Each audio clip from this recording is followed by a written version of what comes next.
Hello, you are watching our daily V News and following are the headlines. Ho Chi Minh City held a solemn ceremony to mark the 38th anniversary of South Vietnam Liberation and National Reunification Day. Historical documents affirming Vietnam's sovereignty over Hoang Sa Archipelago are on display in central Da Nang City. Local residents in Phan Binh Commune, Tuo Tien Huy Province, have protected the forest for hundreds of years through their village convention.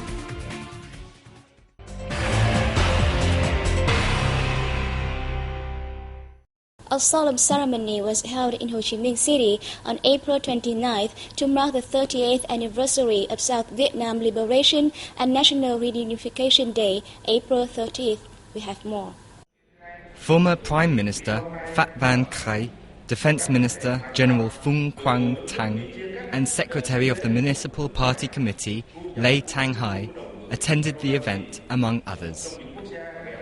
Chairman of the Municipal People's Committee Lê Hoang Quan affirmed the significance of the historical 1975 Ho Chi Minh Campaign, which freed the South from the US invaders and reunited the country.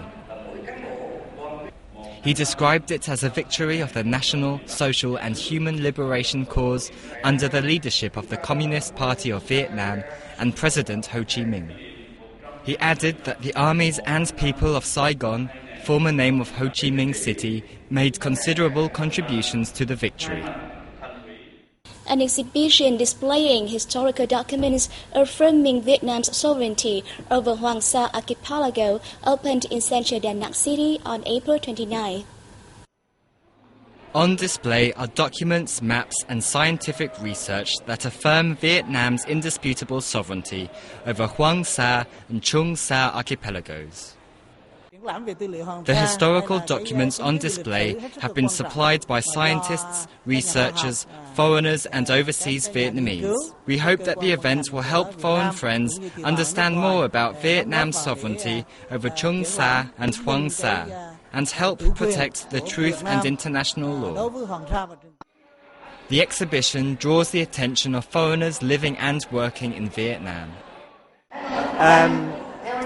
From what I've read and from what I've seen, the evidence seems to be irrefutable evidence. So many maps, so many documents. The case seems to be absolutely indisputable. In Vietnam for almost 6 years, and we feel now that this is our country, and we will do anything we can to support Vietnam and the sovereignty over the Paracel Islands. The exhibition will run until May the 15th. 38 years ago, the Khmer Rouge of Cambodia massacred 500 residents on Tho Chu Island, Phu Quoc Island District, southern Kiên Giang Province. To commemorate those who had fallen to protect the island, Kiên Giang Province had recently inaugurated a monument there. Construction of the monument started in December 2011. It covers an area of 300 square meters and cost 3 billion dong.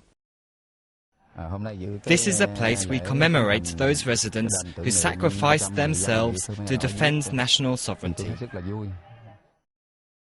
On May the 10th, 1975, a Cambodian Khmer Rouge unit raided Phu Quoc and the island of Tho Chu, savagely killing 500 people from 60 households. The monument is not only a place to remember the massacred people, but a place to educate local residents in protecting the country's sea and islands. Tho Chu Commune was established 20 years ago.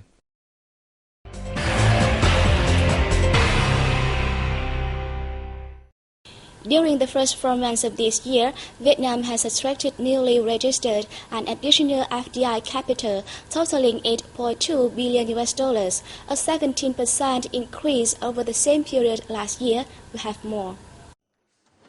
The figure included newly registered capital of $4.9 billion in 341 foreign direct investment projects, and additional capital of $3.34 billion in 121 existing projects. The Ministry of Planning and Investment reported that an estimated $3.75 billion from the FDI projects were disbursed during the reviewed period. The processing and manufacturing industry attracted the largest foreign investment, followed by the property, wholesale and retail sectors.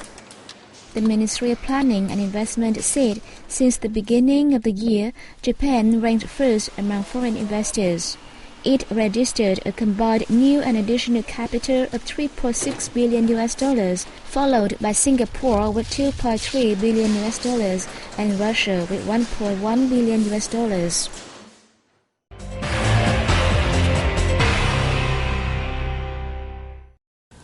The red-headed crane is a symbol of Cham Chim National Park in Tam Nông District, Đồng Tháp Province. However, the number of cranes returning to the park has fallen sharply in recent years. We take a look at what happened there. According to local people, every year, red-headed or Soros cranes flock to Cham Chim after the Lunar New Year festival, when the flood waters recede. However, since the beginning of 2013, only 50 red-headed cranes have returned to the park, down 50% from the same period last year. The park's managing board said that the cranes muster in areas of the 7,600-hectare park where their favorite food, water chestnuts, can be found, but the food source is disappearing because of the changing natural environment. 50 returning cranes is very low compared to the 1,052 birds that came to the park in 1988. Climate change and shrinking wetlands are other causes of the fall. This decrease in numbers is of alarm for the ecological balance of the wetlands and the national environment. The number will continue to fall if urgent measures are not taken. The first thing we need to do is improve the cranes' habitat in Cham Chim National Park, where their food, water chestnut, grows.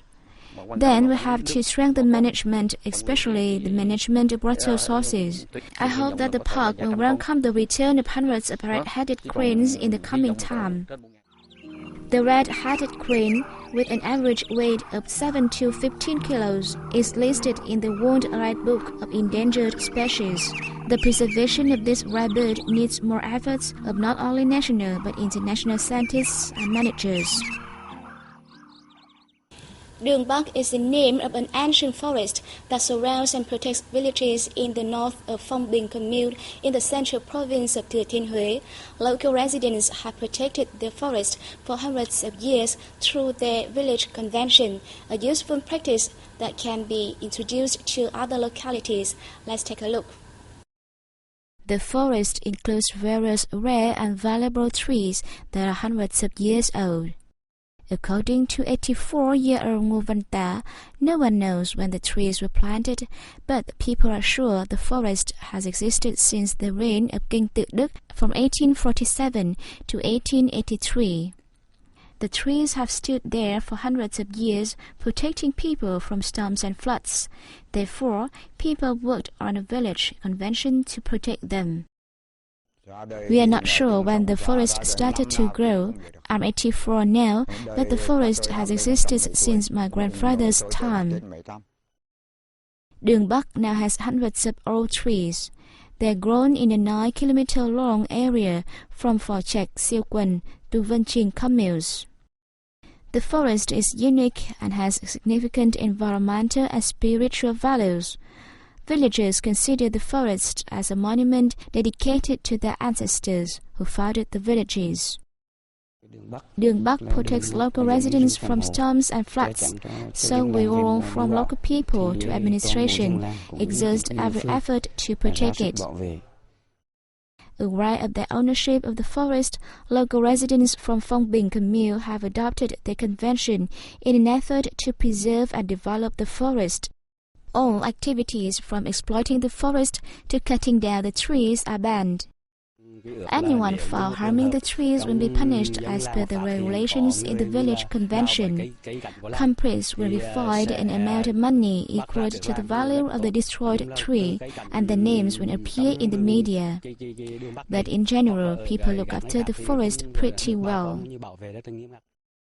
As many localities fail to safeguard their forests, Phong Binh residents' efforts to protect Đường Bắc Forest is a good example to learn from. And that's all we have for today. Thank you for joining us and see you next time.